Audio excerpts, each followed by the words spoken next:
சாதாரண ஒரு ரிமோட் வில்லேஜ்ல பிறந்து 6ஆம் வகுப்பு ஃபெயில் ஆன ஒரு நபர் பாத்தீங்கன்னா 2000 கோடிக்கு அதிபதியா இருக்காரு. யாரு எப்படின்னு பாக்கலாமா?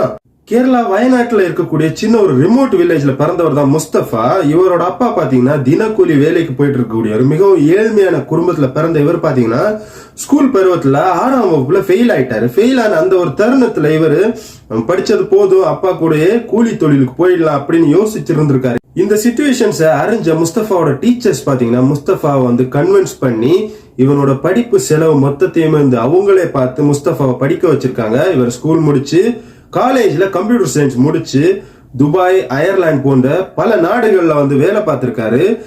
2005ல வெறும் 25,000 ரூபாய் இன்வெஸ்ட்மெண்டோட 50 ஸ்கொயர் ஃபீட் இருக்கக்கூடிய சின்ன ரூம்ல ready to cook idli dosa மாவை சேல் பண்ற பிசினஸ் ஐடி ஃபுட் கம்பெனிங்கிற பேர்ல ஸ்டார்ட் பண்றாரு.